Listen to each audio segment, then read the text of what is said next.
It was the 1st of May in 2010. It started to rain. No big deal, it always rains about that time of year in Tennessee, and no one was too worried, except it didn't stop raining.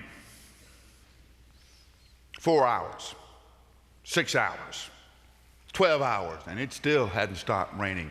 24 hours, still no let up in the rain. 48 hours, and it was the worst rain Tennessee had ever seen in anybody's memory.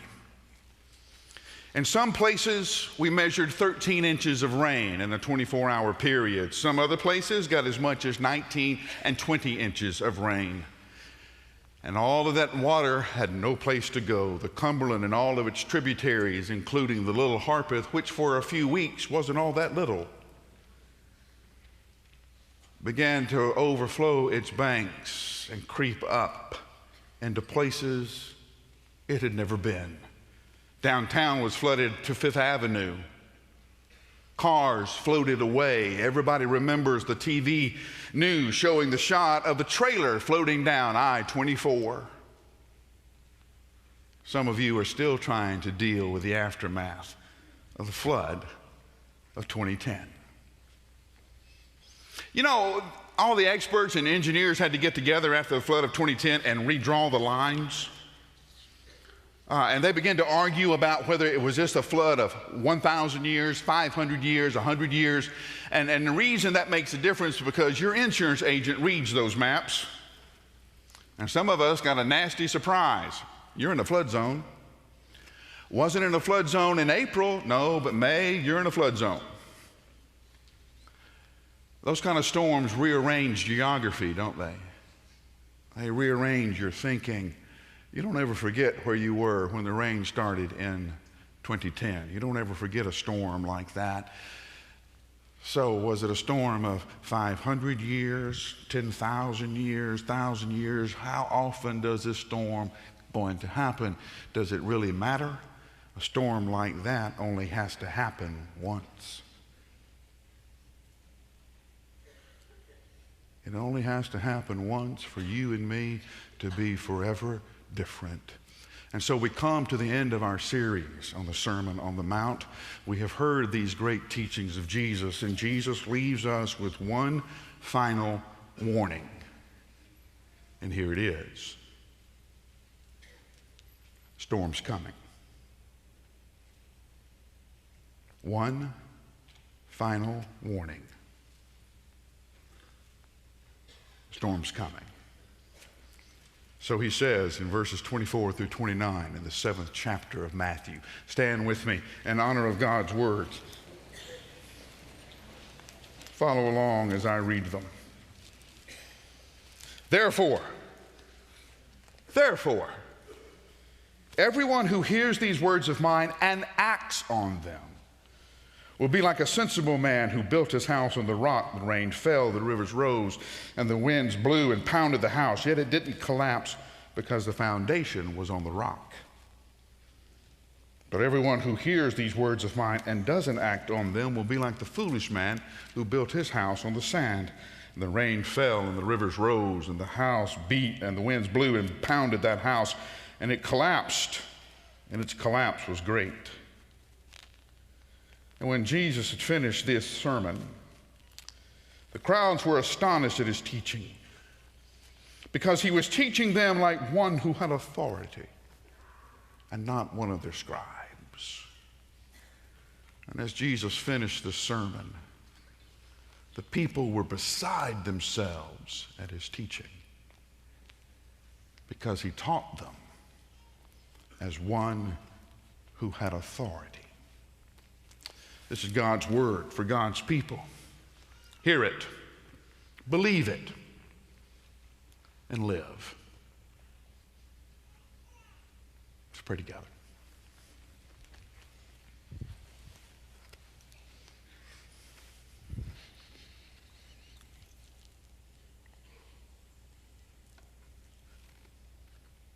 Maybe not today, maybe not tomorrow, but the storm's coming. The rains will fall, the winds will blow, and our house will be tested. our lives and their makeup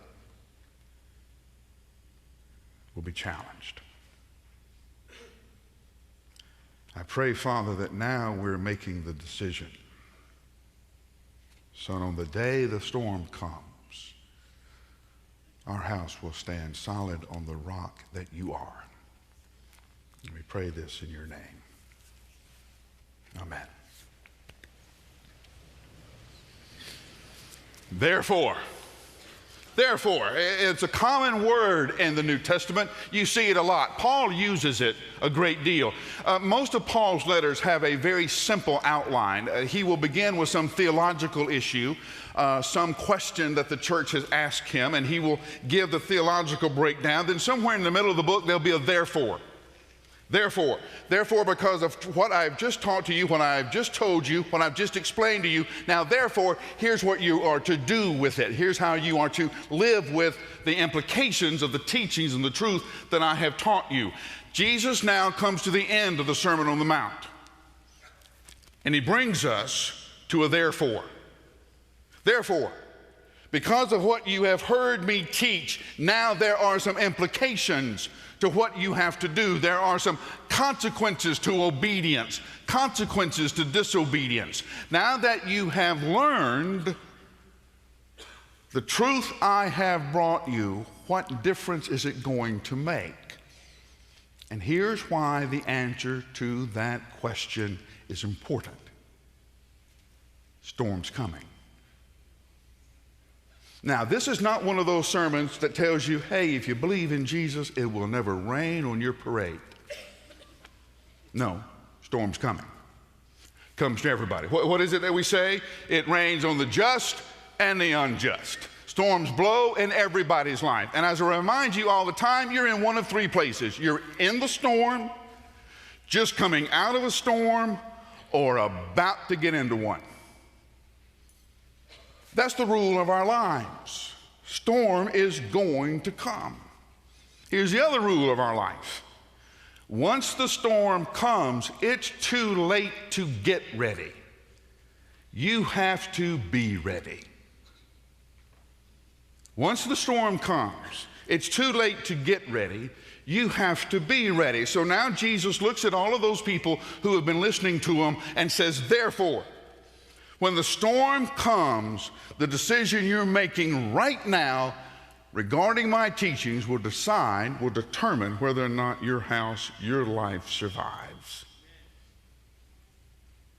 Therefore, because of these beautiful words in the Beatitudes, and you heard them, blessed are the poor in spirit, blessed are those who hunger and thirst after righteousness, blessed are those who are merciful. Now, what did you do with those words? Did you cross-stitch them? Put them on your refrigerator and said, that is some of the most beautiful teaching I've ever seen in my life. And then did you dismiss them? Because then did you say, hey, who can live this way? Does Jesus actually think that we can do what he's talking about in these Beatitudes? Did you say, well, that's really great, and I'm deeply moved, but I'm not going to obey? See, the people were astonished. The word there is beside themselves at Jesus' great teaching. Notice what word Matthew did not use. He didn't say they believed. They were astonished, but didn't believe. A lot of you are here, and you're big fans of Jesus. You just don't believe. You see, belief is not faith. Belief is what you do with faith. It's the action that is prompted by your faith. So the question is, do you believe what Jesus told us about the Beatitudes? Do you dismiss them as, well, that's hyperbole. Jesus is stretching the point so that we're trying to get close to that. Or do you believe that Jesus has brought into us the truth of the kingdom? Do you believe that Jesus is saying, in the kingdom of God, these are the characteristics of its citizens. This is the way people live. These are the things that we value. And if you're going to be a member of the kingdom, if you're going to be a citizen of the kingdom, then you have such faith and such confidence that you start living this way now. Do you believe Jesus when he says, love your enemies And it's interesting there that Jesus grants that we have enemies. There are people who are trying to destroy your life. Given. How do we respond? We respond by loving them the same way that Christ has loved us. The love that Christ is pouring to us, we now pour into the lives of our enemies. If you just have friends over for dinner, Jesus says, you're no better than the pagans. Unbelievers do that. What did you do with his teaching on murder? You've heard it said it's wrong to kill, but Jesus says if the only thing that's lacking is opportunity, if you've already decided that given the right circumstance, given the right moment, given an untraceable pistol, I would end this person's life. If the only thing that is lacking is opportunity, you've crossed the line. You're guilty of the crime. Adultery. If the only thing is missing is your lack of courage to set up the rendezvous, then you have crossed the line. You're guilty of the crime. Money. You can love stuff or you can love God, but you can't love both. You will be devoted to one and despise the other. You will love one and hate the other, but you can't love both. And if you don't make that decision up front, if you don't make it intentionally, the decision will be made for you. And you're thinking, well, Mike, that's not right. Rich young ruler. Jesus gave him the same call to be a disciple that he gave to Peter, John, Andrew, James, all the rest. The same call, the same opportunity. He was asked to come follow Jesus just like Matthew was. But he turns and walks away in great sadness, we're told. Why? Because he had a whole lot of stuff. And when it came to the time to make the decision to follow Jesus, when he hesitated, the stuff decided for him.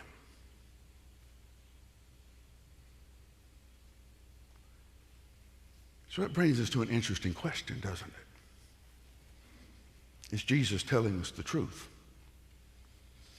Is the world the way Jesus says it is? Or is Jesus some bad country love song with violins behind him, singing us this great song about how wonderful the world would be if everybody just loved each other? Or is he telling us how it really is? This is the way the world is.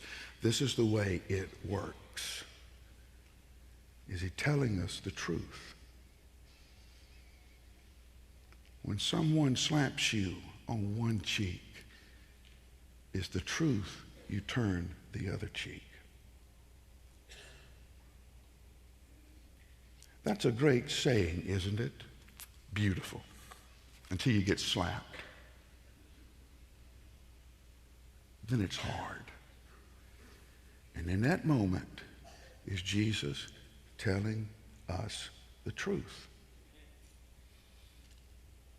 Well, that brings us to another question. Can Jesus do anything about it? Does he have the authority? See, when the crowd reacted to Jesus the way they did about Jesus having authority, because a rabbi would quote another rabbi and would footnote, you've heard it taught by this rabbi, and they would quote a rabbi that had some connection, some lineage all the way back to Moses. That was where the authority came from. Jesus didn't quote Moses. He quoted himself. And by quoting himself, he told the people, I have the ability to get this done. We see this happen all the time in Washington, politics. Okay? There'll be somebody telling the truth. There'll be somebody saying, hey, if we're going to fix this problem, here's what we need to do. And everybody will agree. Democrat, Republican, yes, that's the answer to this problem. But this person is on the outside. This person has no connection. This person has no power, no authority, and nothing gets done. So having the truth isn't enough, is it? Does Jesus have the authority to bring the truth into reality? He taught as one with authority. Now, you're scratching your chin. You're giving me your attention. You're giving what I'm telling you careful thought. And you know, you may even be saying, you know, I think Mike has a point. I probably do need to evaluate my life. I probably need to look at some things. I probably need to adjust some things. I'm not sure this goal is a healthy one. I'm not sure this target's one I need to hit. I probably need to be better in my relationships. Yes, I think I'm going to sit here and make a new couple of resolutions about how I'm going to change. And you're going to give it careful thought, but you're going to say to yourself, I've got plenty of time.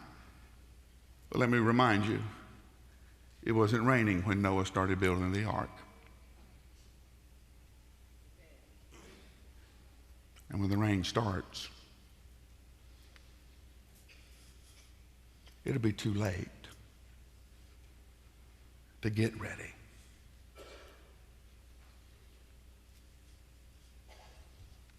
You'll have to be ready. I'm a Civil War history nut. I read a lot about the Civil War history. And there's a lot of historians who say that Robert E. Lee lost the Battle of Gettysburg before the first shot was ever fired, because he let Meade, the Union general, take the good ground. He let Meade choose the place to stand. And because Meade had found the right place to stand, he won the battle, because he had the right place to stand before there was a shot ever fired.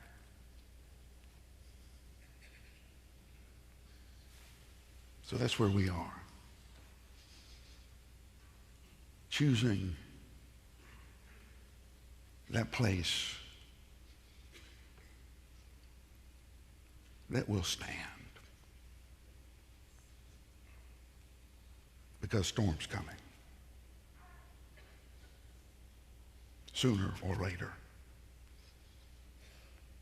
Storm's coming.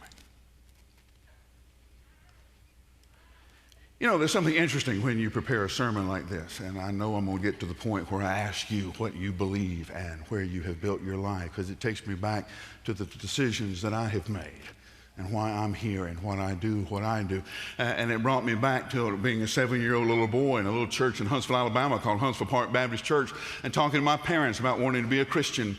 I wanted to be a Christian because everybody I knew was a Christian. And when I would talk to people like Buster Natty Rogers, Ray Duke, they would tell me, well, the first thing you need to do is bring Jesus into your life. There was no great crisis for me. There was no bolt of lightning. I was literally loved into the kingdom. And because of that, I don't have a great testimony. In fact, my story is kind of boring. I got to go to church, and all of a sudden people were being saved out of prison and, out of drug gangs and all this. And my story was, I met Jesus when my mom and dad took me to church, and we started hanging out. And I liked him, and that like turned into love. We've been hanging out ever since.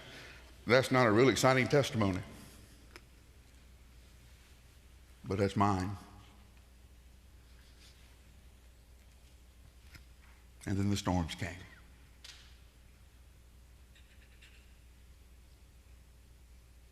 And the rains fall.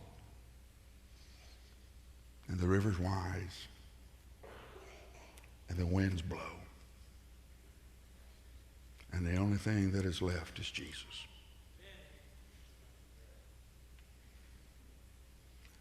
And he's enough. Maybe you're sitting in a doctor's office and he says, that's a granuloma on your vocal cord, Mike. You may not be able to speak. That's the only thing I know how to do.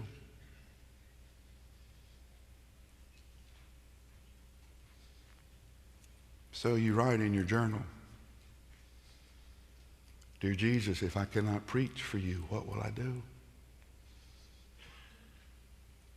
And the Lord answers back, you'll find some other way to praise me, but don't think I need you to preach. That's not the answer I wanted. It's the answer I needed. to remember that the privilege of standing here is gift. His gift to me.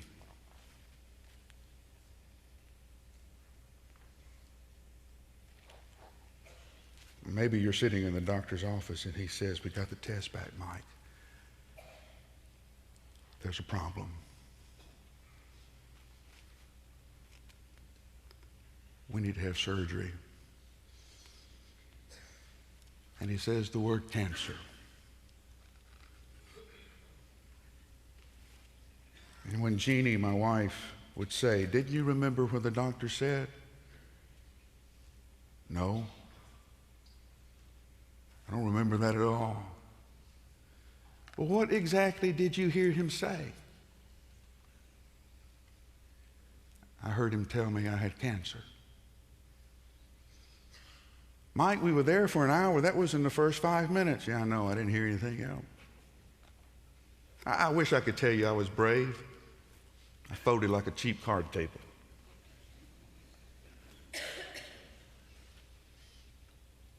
If you go off by yourself and said, "I thought we had a deal, Jesus.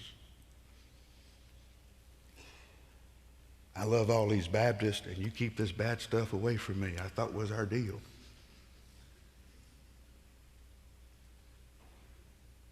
That was never the deal. The deal is, he said, "I would never leave you." That's the deal.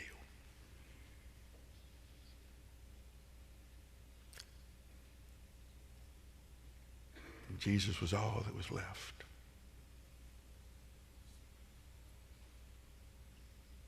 He's enough.